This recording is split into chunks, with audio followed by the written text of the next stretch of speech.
राधे राधे। आज हम सुनते हैं पुत्रदा एकादशी व्रत की कथा।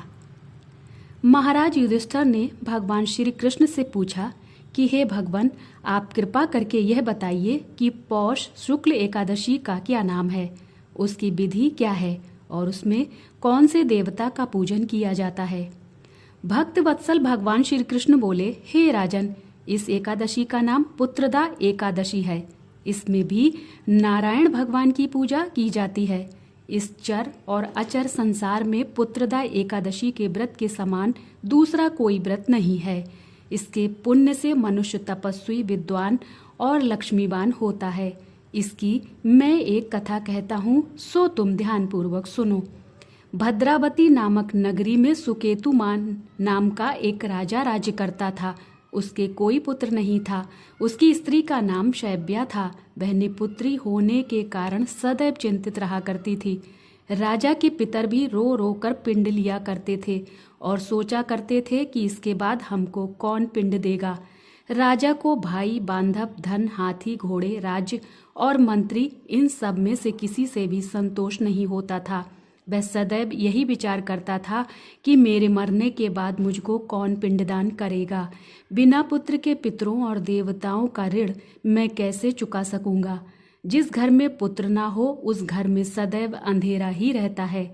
इसलिए पुत्र उत्पत्ति के लिए प्रयत्न करना चाहिए।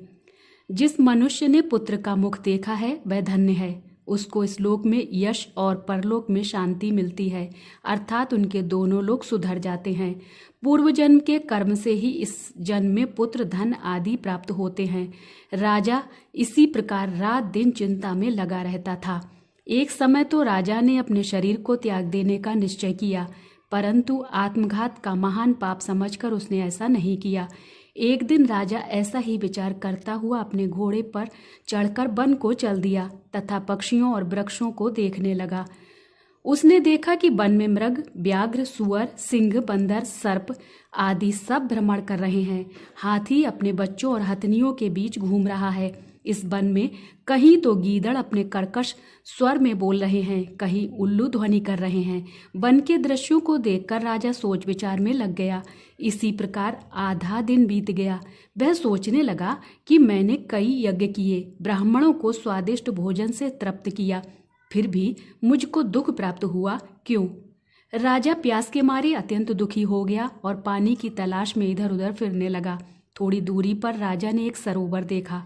उस सरोवर में कमल खिले थे तथा सारस, हंस, मगरमच्छ आदि विहार कर रहे थे। उस सरोवर के चारों तरफ मुनियों के आश्रम बने हुए थे। उसी समय राजा के दाहिने अंग फड़कने लगे। राजा शुभ शकुन समझकर घोड़े से उतरकर मुनियों को दंडवत प्रणाम करके बैठ गया। राजा को देखकर मुनियों ने कहा, हे राजन, हम तुमसे अत्यंत प्रसन्न हैं। तुम्हारी क्या इच्छा है सो कहो। राजा ने कहा, महाराज, आप कौन हैं और किसके लिए यहाँ आए हैं, कृपा करके बताइए। मुनि कहने लगे कि हे राजन, आज संतान देने वाली पुत्रदा एकादशी है। हम लोग विश्वदेव हैं और इस सरोवर में स्नान करने के लिए आए हैं। यह सुनकर राजा कहने लगा कि महाराज, मेरे भी कोई संतान नहीं है। यदि आप मुझ पर प्रसन्न हैं तो एक पुत्र का वरदान दीजिए। मुनि बोले, हे राजन, आज पुत्रदा एकादशी है, आप अवश्य ही इसका व्रत करें। भगवान की कृपा से अवश्य ही आपके घर में पुत्र होगा। मुनि के वचनों को सुनकर राजा ने उसी दिन एकादशी का व्रत किया और द्वादशी को उसका पारण किया। इसके पश्चात मुनियों को प्रणाम करके महल में वापस आ गया। कुछ समय बीतने के बाद रानी ने गर्भ धारण किया और 9 महीने के पश्चात उनके एक पुत्र हुआ। वह राजकुमार अत्यंत शूरवीर, यशस्वी और प्रजापालक हुआ। श्री कृष्ण बोले, हे राजन, पुत्र की प्राप्ति के लिए पुत्रदा एकादशी का व्रत करना चाहिए। जो मनुष्य इस महात्म्य को पढ़ता या सुनता है उसे अंत में स्वर्ग की प्राप्ति होती है। जय श्री कृष्णा। राधे राधे।